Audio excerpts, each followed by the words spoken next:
Oh, my favorite movie. I know that the point of the ending is that it's meant to be ambiguous, but I can't resist solving it. It's been well over a year since I made my other video on Inception, but theoretically I could make infinite parts, since there are just so many different outcomes to this movie. It's just so good. All of Christopher Nolan's movies are. They have an almost real feel to them, the kind of feeling that gives chills, the kind of feeling people always feel and see, especially in dreams, but cannot explain. He manages to pull off explaining them because he uses practical effects and everything is architecturally pleasing. For example, in Interstellar, when the astronaut flies into the black hole, you assume it will crush him or something, then suddenly books and a room blast all around him, and it's just so bizarre. Same goes for the Limbo City in Inception. It's just there, and it feels strangely real. It's impossible to explain unless you're Chris Nolan.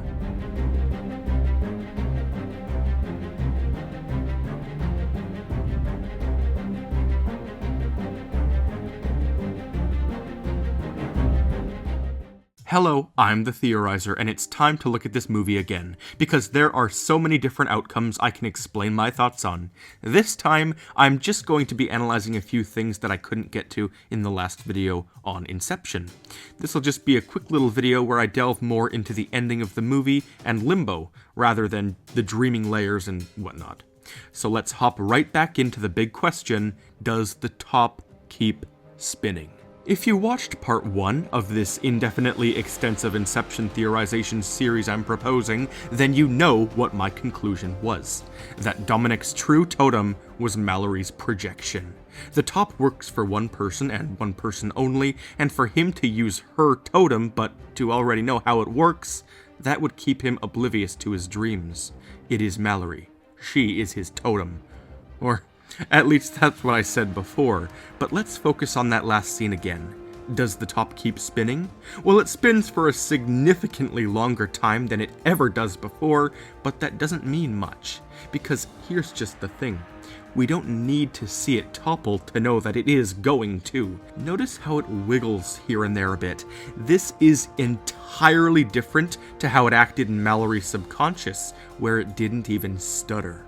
For hours, days, maybe even weeks, it never once jiggled nearly as forcefully as it did when he did it in the last scene. Even in the movie's script, when Dominic and Saito are in Saito's revamped version of Limbo, the script says that when Dom spun the top, it spun perfectly, as if it would never topple. And therefore, we know that this end scene is 100% reality. But the wiggling top is only the beginning, because look at his children. They look similar, sure, but they are clearly a bit older. And as a very clever commenter pointed out, the cast list says that there were multiple actor positions. There were positions for a 3-year-old Philippa and a 20-month-old James, but there were also slots for a 5-year-old Philippa and a 3-year-old James, to show that 2 years had indeed passed since Dom had been home.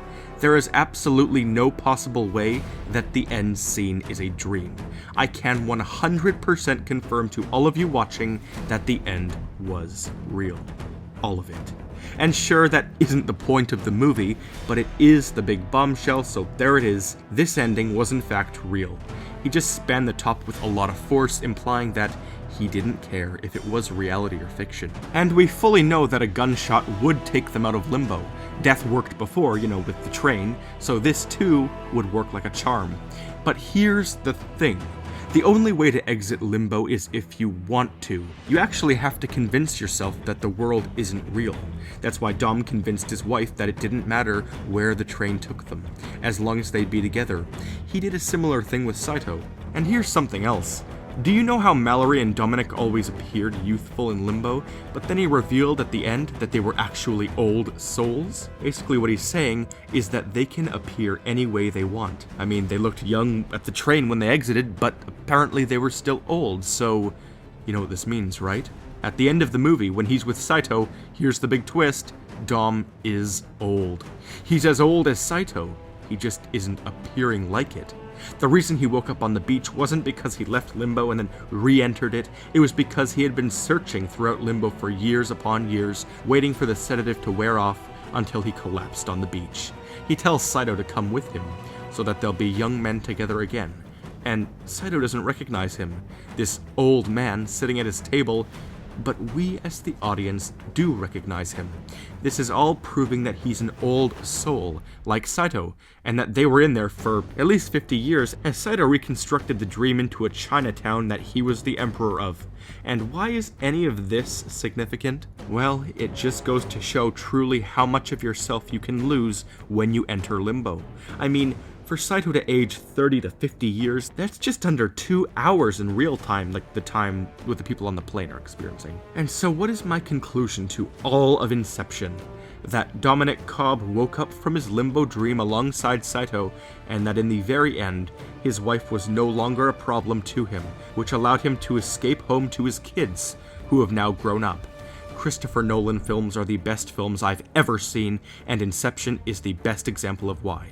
Until next time, I'm the Theorizer.